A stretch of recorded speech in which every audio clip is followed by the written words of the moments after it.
اور جنگ عظیم دوم کے بعد باقاعدہ نوآبادیات کا رواج تو ختم ہوا، لیکن عالمی قوتوں نے ترقی پذیر ممالک اور غریب ممالک کو غلام بنانے کا ایک نیا طریقہ نکالا۔ ان کو سیاسی لحاظ سے غلام بنانا، ان کو اقتصادی لحاظ سے غلام بنانا، انہیں دفاعی لحاظ سے غلام بنانا، یہ ان کا وتیرہ رہا۔ ہمارے فیصلے سلامتی کونسل میں ہوتے ہیں، بین الاقوامی انسانی حقوق کنونشنز میں ہوتے ہیں، اقوام متحدہ کی انسانی حقوق کمیٹیوں میں ہوتے ہیں، اور اگر وہ ایک فیصلہ کر لیں تو پھر ان کا فیصلہ ہمارے ہاں مؤثر ہوگا اور ہمارے اپنے ملک کا آئین اور قانون غیر مؤثر ہو جاتا ہے۔ کیا یہ حقائق نہیں ہے؟ ہماری معیشت بین الاقوامی اداروں کے حوالے کر دی گئی ہے۔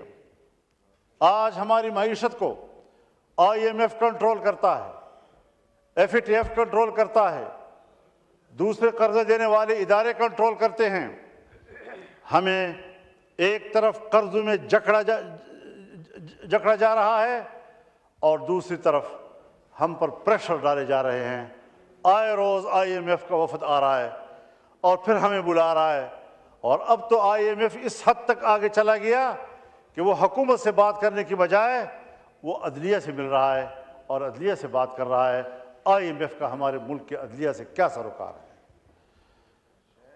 ہمارے ملک میں آج IMF آ رہا ہے اور سپریم کورٹ بار ایسوسی ایشن کی قیادت کے ساتھ مل رہا ہے۔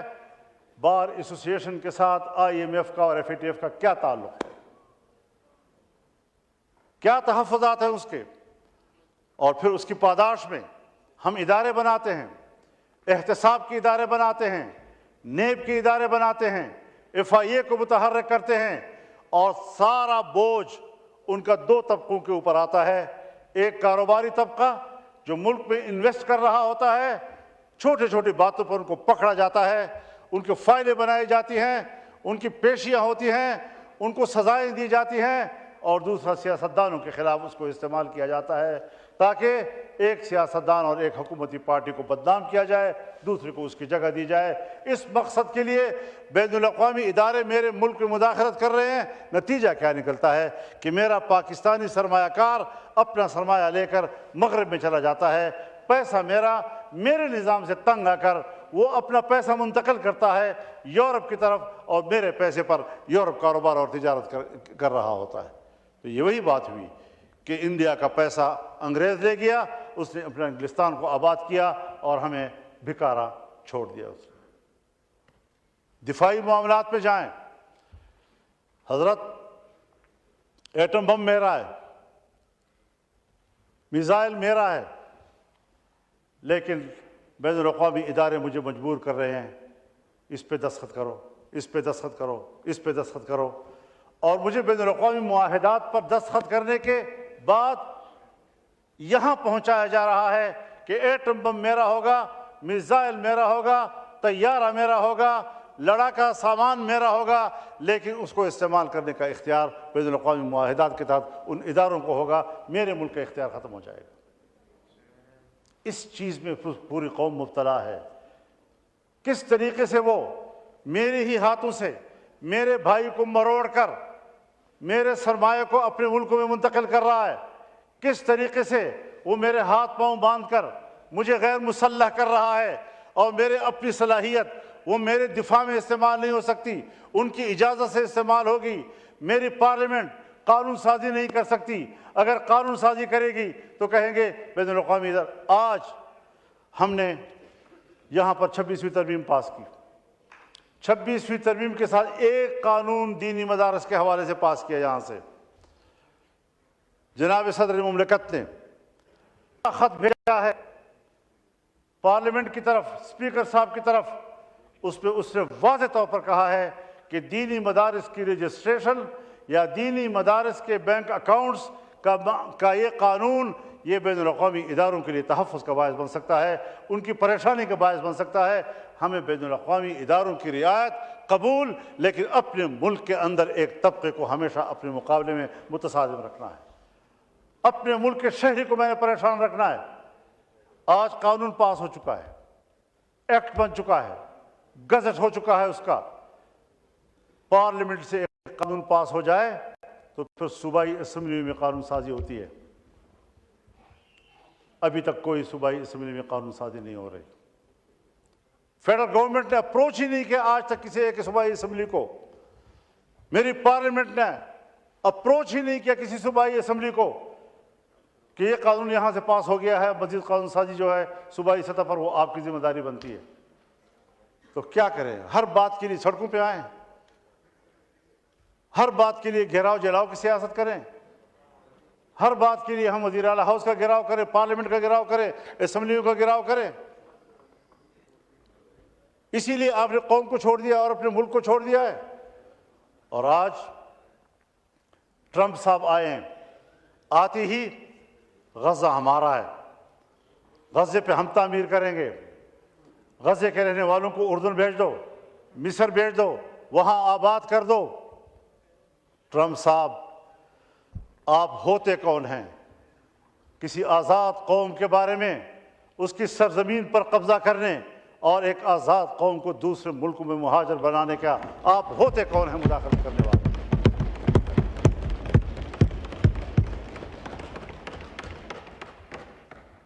آپ کا کٹھ پتلی 15 مہینے فلسطینیوں کا قتل عام کر کے انسانی جرم کا مرتکب ہوا ہے۔ اگر صرف 2-3 شہروں میں فوجی کارروائی کے نتیجے میں قتل ہونے والوں کے پاداش میں صدام حسین کو لٹکایا جا سکتا ہے، تو اس پاداش میں جہاں نیتن یاہو کو سرعام پھانسی ملنی چاہیے تھی، آج امریکہ فلسطینیوں کے خون پر ان کو سپورٹ کر رہا ہے۔ بنیادی بات یہ ہے کہ جنگ عظیم اول کے بعد جب دنیا میں یہودی دربدر ہو گئے اور جرمنوں کے ہاتھوں پٹ گئے، تو اس زمانے میں لیگ آف نیشنز، اقوام متحدہ نے قرارداد پاس کی کہ ان دربدر شدہ یہودیوں کو جگہ دینا، ان کو اثر نو بسانا، یہ بین الاقوامی ذمہ داری ہے۔ بین الاقوامی ذمہ داری قرار دے کر صرف فلسطین کی سرزمین کو اس کے لیے کیوں خاص کیا گیا؟ تمام ملکوں سے کہا گیا کہ جہاں جہاں پر کوئی یہودی بستا ہے اپنے ملک میں ان کے لیے جگہ دو۔ کیوں کسی ملک نے ان کو جگہ نہیں دی اور سب کو اکٹھا کر کے فلسطین کی سرزمین میں لایا گیا؟ قرارداد میں کہا گیا ہے کہ کسی شہری کو، کسی یہودی کو جبراً کہیں آباد نہیں کیا جائے گا۔ قرارداد میں کہا گیا ہے کہ کسی سرزمین پر سرزمین والوں سے پوچھے بغیر جبراً ان کو آباد نہیں کیا جا سکتا۔ یہودیوں کو بھی جبراً لا کر آباد کیا گیا، فلسطینیوں سے بھی جبراً زمین لی گئی اور وہاں ان کو آباد کیا گیا۔ قرارداد میں کہا گیا ہے کہ فلسطین اوور پاپولیٹڈ ایریا ہے، یہاں مزید کسی کو آباد کرنے کی گنجائش نہیں ہے۔ اس کے باوجود اوور پاپولیٹڈ ایریا پر ان کو آباد کیا گیا۔ قرارداد میں کہا گیا ہے کہ فلسطین معاشی لحاظ سے انتہائی کمزور ہے، اس پر مزید بوجھ نہ ڈالا جائے۔ اس معاشی لحاظ سے کمزور ترین ملک پر اتنے بڑے یہودی آبادی کا بوجھ لا دیا گیا، اور آج تک یہ صرف بوجھ ہی نہیں بلکہ ان کی پیٹھ میں گھونپا ہوا چھرا ہے، خنجر ہے، جو آج بھی ہمارے جسم کو چھو رہا ہے اور ہمارے جسم سے لہو بہہ رہا ہے۔ تو جناب اسپیکر، ہم کیا دوبارہ نوآبادیات کی طرف جا رہے ہیں؟ مجھے معاف فرمائیے، یہ ہاؤس ہے میرا، میں اس پہ بات کرتا ہوں۔ جو کچھ پاکستان کے بارڈرز پہ ہو رہا ہے یہ آج سے نہیں ہو رہا، 40 سال سے ہو رہا ہے، اور اگر 40 سال کا آپ عرصہ نہ گنے تو گزشتہ 20 سال سے ایک ہی علاقے پر جنگ فوکس کی گئی ہے. اتنی طویل جنگ ایک ہی علاقے پر فوکس ہونا یہ جغرافیائی تبدیلیوں کی نشاندہی کرتا ہے. اور یہ وہ منطقہ ہے، پہاڑوں کا یہ وہ منطقہ ہے جو عالمی جنگ کا سبب بنا ہے. یہاں روس آیا، امریکہ نے پوری قوت استعمال کی دریائے آمو سے پیچھے بھگانے کے لیے. یہاں امریکہ آیا، یہاں کی معدنیات پر قبضہ کرنے کے لیے افغانوں نے لڑ کر ان کو نکال دیا. آج چائنا کی بھی خواہش ہے کہ میری رسائی افغانستان تک ہو سکے. افغانستان اور ہمارے فاٹا کے علاقوں میں اور خیبر پختونخوا کے علاقوں میں دو قسم کے معدنیات ہیں. ایک وہ معدنیات جس کے ساتھ عام لوگوں کی معیشت کا تعلق ہے، گیس، کوئلہ، تیل، چاندی، سونا، کاپر وغیرہ وغیرہ. کچھ وہ پتھر بھی ہیں کہ جو خلا میں جانے والے راکٹوں اور میزائلوں میں استعمال ہوتے ہیں، جو 450 کی ہیٹ پر بھی تحلیل نہیں ہوتے. اس سے الٹا جائیں تو اتنی ہی سخت سردی میں بھی وہ منجمد نہیں ہوتے. اس کی ضرورت امریکہ کو بھی ہے، اس کی ضرورت چائنا کو بھی ہے، اس کی ضرورت رشیا کو بھی ہے. وہ ان علاقوں تک پہنچنا چاہتے ہیں اور ہمارے ان وسائل پر کہ جن کے ساتھ بڑی قوتوں کے مفادات وابستہ ہیں، جو ان کی میزائلوں میں استعمال ہوں گے، جو ان کے راکٹوں میں استعمال ہوں گے، اور اس کے لیے وہ تگ و دو کر رہے ہیں کہ کس طرح اس علاقے پر اپنا ہاتھ مضبوط کر لیں. کوئی عجب نہیں کہ اگر ٹرمپ غزہ کے بارے میں یہ بات کہہ سکتا ہے تو اس کے ایجنڈے پر یہ بھی ہو کہ قبائلی علاقے پر ہم قبضہ کر لیں، یہاں کا نظام اپنے ہاتھ میں لے لیں، پاکستان کا عمل دخل ہم ختم کر دیں. وہاں ویسے بھی اس کی ریٹ کمزور ہو چکی ہے، اور پھر اس کے بعد وہ یہیں سے ہمارے معدنیات کو بھی لے جائے، افغانستان کو بھی ڈیل کرے، تہران کو بھی ڈیل کرے، انڈیا کو بھی کرے، پاکستان کو بھی کرے اور چائنا کو بھی کرے. یہ جغرافیائی تبدیلیاں، ان کے خطرات میں محسوس کر رہا ہوں. خدا میرے وہم کو جھوٹا ثابت کر. لیکن خدا کے لیے سنو تو صحیح اس بات کو، کچھ اہمیت تو دی جانی چاہیے. ہمارے قبائلی علاقوں میں جنگیں ہو رہی ہیں، قوم ایجنسی میں جنگیں ہو رہی ہیں. کیا ریاست کی ذمہ داری نہیں ہے کہ وہاں کی صورتحال کو بہتر بنائے؟ ایک طرف آپ نے ان کو ضم کر دیا، ضم کرنے کے بعد بجائے اس کے کہ وہاں خوشحالی آنی چاہیے تھی، وہاں باغ و بہار ہونا چاہیے تھا، وہاں سبز باغ ہونے چاہیے تھی، وہاں دودھ کی نہریں اور شہد کی نہریں بہنی چاہیے تھی، الٹا ہمارے علاقے بھی خوار ہو گئے. وہاں کا امن بھی ہم سے چھن گیا، وہاں کی خوشیاں بھی ہم سے چھن گئیں.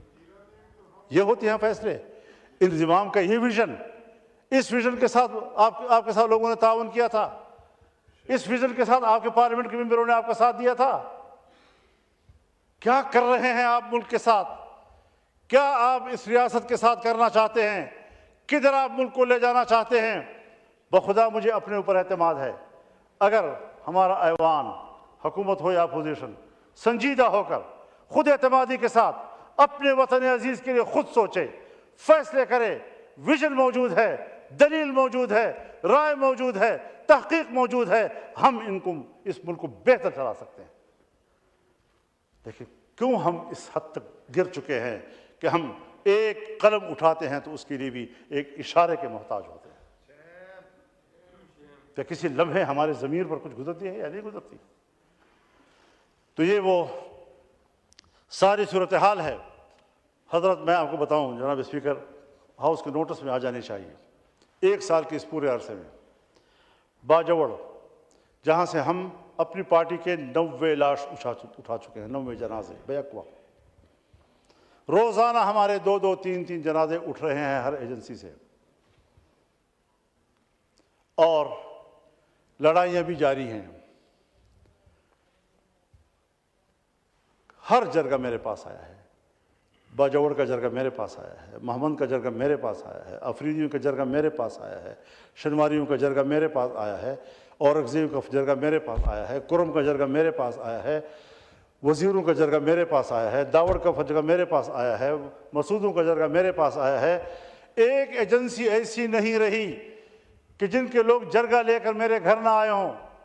ایک ہی بھیک مانگ رہے ہیں کہ ہمیں امن دو. آپ بتائیں میں کہاں سے امن دوں؟ پارلیمنٹ کی نہیں سن رہا کوئی، تو میرے ایک آدمی کی کیا سنے گا؟ فضل الرحمان کی کون سنے گا؟ ابھی پشاور میں تمام قبائل کا جرگہ ہوا، ایک ہی بات کر رہے ہیں کہ خدا کے لیے ہمیں امن دو۔ ہم دربدر ہو چکے ہیں، 2010 سے وہ لوگ مہاجر ہیں، اپنے ملک کے اندر مہاجر ہیں، بھیک مانگ رہے ہیں۔ وہ قبائل جو اپنی روایات رکھتے ہیں، جن کی خواتین گھروں سے باہر نہیں نکلتی، آج وہ گلی کوچوں میں بھیک مانگنے پر مجبور ہو گئی ہیں۔ تمہیں اپنے پشتونوں کے اور ان کی روایات کے اور ان کی عزت کا کوئی لحاظ نہیں ہے؟ تمہیں اپنے بلوچوں کی عزت کا کوئی لحاظ نہیں ہے؟ حوالے کرو صحیح لوگوں کے، تاکہ معاملات بہتری کی طرف جانا شروع ہو جائیں۔ ہم ملک کے لیے سب کچھ قربان کرنے کو تیار ہیں، ہم پوری طرح تعاون کرنے کے لیے تیار ہیں، لیکن معاملہ پارلیمنٹ طے کرے گی، یہ سیاستدان طے کریں گے، یہ فیصلہ کریں گے کیا کرنا ہے، کدھر جانا ہے۔ اعتماد کرو اپنے ملک کے لوگوں پر، سویلینز پر، سویلین قیادت کے اوپر ہمیں اعتماد کرنا چاہیے۔